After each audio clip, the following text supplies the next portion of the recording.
all going to flip. I mean, how many of you guys really care about Facebook privacy issues? Exactly. That's So maybe less than half. It's a slow hand. Right. And you're all old spirits, right? Yeah. No, just kidding. Right. But you know, just not to be like on fire or anything like that. What's interesting is Facebook had that experience, right, where they sort of assumed people wanted sharing, and they got a lot of blowback on that, right? And I think Who's using Facebook now? What's that? Who's using Facebook now?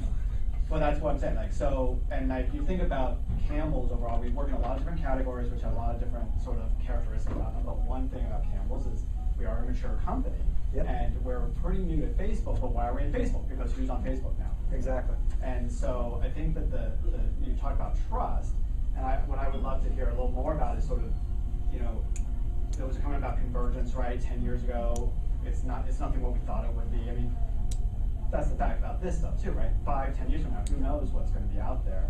And as a mature company, you know, what's at risk for us to go into something that's not really going to have the legs? Because I think one of the arguments made about getting in there is, you know, get your feet wet, like figure it out, learn. Well, you know, is it really for a big company like us in these mature categories, as opposed to like say Nike or something like that, which might be more. Should you be the leader or should you be the fast follower? To be that, yeah. I mean, that's the thing. I think that's where, you know, kind of the pushback we get is, you know, yeah, great. Foursquare might be fantastic to build loyalty and so forth, but why should we be the ones to trail the light?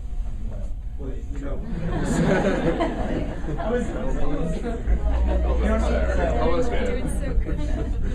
the danger with, not danger, but the thing to understand with the new technology coming out on a phone, like location being ubiquitous now on those smartphones, is that everybody wants to use it because it's a novelty, then eventually it backs off and it finds its rightful place in the app landscape.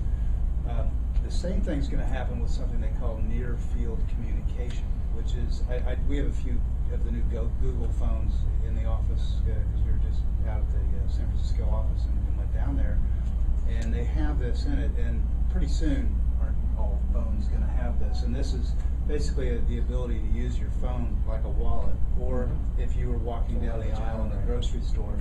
So it's kind of like locational, but it's more like proximity oriented.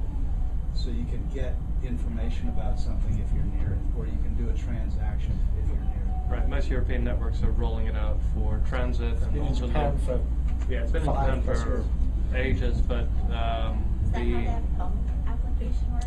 well, it's beyond bump. Bump is sort of a version of near field communication, but it's app driven. So the implementations that are